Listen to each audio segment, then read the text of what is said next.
മറ്റത്തൂർ ഗ്രാമപഞ്ചായത്ത് 4-ാം വാർഡ് വികസന സമിതിയുടെ നേതൃത്വത്തിൽ SSLC+2 പരീക്ഷകളിൽ മികച്ച വിജയം നേടിയ വിദ്യാർത്ഥികൾക്കുള്ള അനുമോദന ചടങ്ങും ഷിഗല്ലോസിസ് ബോധവത്കരണ ക്ലാസും സംഘടിപ്പിച്ചു.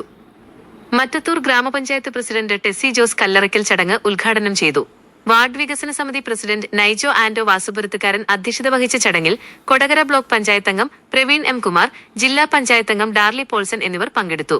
SSLC+2 പരീക്ഷകളിൽ എല്ലാ വിഷയങ്ങളിലും ഫുൾ A+ നേടിയവർ ഉൾപ്പെടെ വിജയിച്ച മുഴുവൻ വിദ്യാർത്ഥികളെയും അവരെ വിജയത്തിലേക്ക് നയിച്ച രക്ഷിതാക്കളെയും ചടങ്ങിൽ ആദരിച്ചു. ഇതോടൊപ്പം കേരള വ്യാപാരി വ്യവസായി ഏകോപന സമിതി ജില്ലാ സെക്രട്ടറിയായി തെരഞ്ഞെടുക്കപ്പെട്ട PG രഞ്ജിമോനെയും ചടങ്ങിൽ അനുമോദിച്ചു. തൃശൂർ ഗവൺമെന്റ് നഴ്സിംഗ് കോളേജ് ട്യൂട്ടറും ജില്ലാ ആശുപത്രി മുൻ നഴ്സിംഗ് ഓഫീസറുമായ സുജാത സുരേഷ് കടുപ്പശ്ശേരിക്കാരൻ ഷിഗല്ലോസിസ് രോഗത്തെക്കുറിച്ച് ബോധവത്കരണ ക്ലാസ് നയിച്ചു. മുൻ വാർഡ് മെമ്പർ ഷൈനി ബാബു, മുൻ പഞ്ചായത്ത് പ്രസിഡന്റ് ഉമ്മുകുൽസു അസീസ്, കാസിം വലിയടത്ത്, സുരേഷ് കടുപ്പശ്ശേരിക്കാരൻ, PG രഞ്ജിമോൻ എന്നിവർ സംസാരിച്ചു.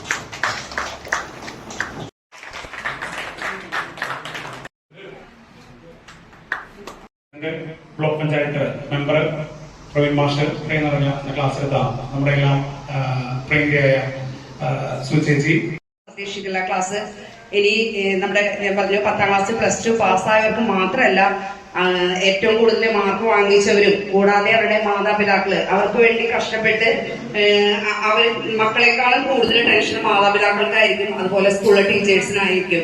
ഞങ്ങൾ ഈ കൊല്ലം ഞങ്ങളുടെ ഭരണസമിതി പോയിട്ട് സ്കൂളുകളിൽ അനുഭവിക്കലുണ്ടായി. അപ്പൊ അവരുടെ സിസ്റ്റേഴ്സ് പറഞ്ഞു, ആദ്യമായിട്ടാണ് ഞങ്ങൾക്ക് ഇങ്ങനത്തെ ഒരു അനുഭവം. ഇതിനു മുമ്പൊന്നും കുട്ടികളെല്ലാവരും അനുമോദിക്കും, പക്ഷെ ഞങ്ങളുടെ ടീച്ചേഴ്സിനെ സ്കൂളിനെ ഒന്നും ആരും അനുമോദിക്കാറില്ല എന്ന് പറഞ്ഞു.